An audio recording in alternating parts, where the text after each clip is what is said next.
Friends, మొదటిసారి ఈ ఛానల్ను చూస్తున్నట్లయితే ఈ ఛానల్ను సబ్స్క్రైబ్ చేసుకోవాలని కోరుకుంటున్నాను. ఎందుకంటే నేను పెట్టే ప్రతి వీడియో మీకు నోటిఫికేషన్ రూపంలో రావడం జరుగుతుంది. ఈ ఛానల్ గ్రోత్ కూడా పెరుగుతుంది. ఈ ఛానల్ను సపోర్ట్ చేయాలని కోరుకుంటున్నాను. విక్టరీ వెంకటేష్, అనిల్ రావుపూడి కాంబినేషన్లో తెరకెక్కిన సంక్రాంతికి వస్తున్నాం చిత్రం ఇటీవలే భారీ అంచనాల నడుమ విడుదలై బాక్సాఫీస్ వద్ద sensational block buster hit talk తెచ్చుకుంది. విడుదలైన 3 రోజులకే ఈ చిత్రం 100 కోట్ల క్లబ్లో చేరింది.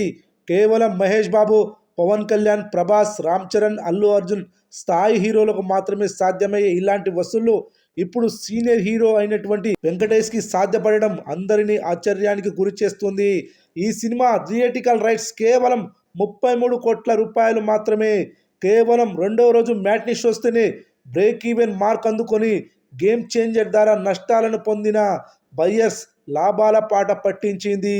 2 తెలుగు రాష్ట్రాలలో థియేటర్స్ చాలక 222 షోలు 3వ రోజు నాడు ఎక్కువగా పెంచారు బయ్యర్స్. అయితే సంక్రాంతికి వస్తున్న 3వ రోజు ఏరియా వైజ్ గా ఈ విధంగా కలెక్షన్లు వసూలు చేసింది.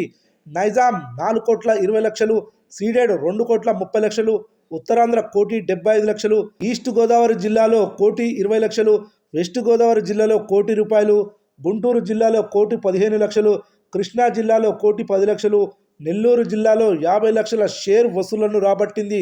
ఓవరాల్గా 2 తెలుగు రాష్ట్రాల్లో 3వ రోజు 14 కోట్ల 20 లక్షల షేర్ వసూళ్లు వచ్చాయి. మొత్తం మీద ప్రపంచవ్యాప్తంగా 3వ రోజు చూసుకుంటే 15 కోట్ల 50 లక్షల షేర్ వసూలు చేసింది. నార్త్ అమెరికాలో ఈ చిత్రం 1 మిలియన్ మార్కును దాటింది. ఓవరాల్గా 3 రోజుల మొత్తం కలెక్షన్స్ వచ్చేసి 106 కోట్ల గ్రాస్, 55 కోట్ల షేర్ వసూలు చేసింది. 22 కోట్ల లాభాలతో 4వ రోజులోకి అడుగు పెట్టనుంది.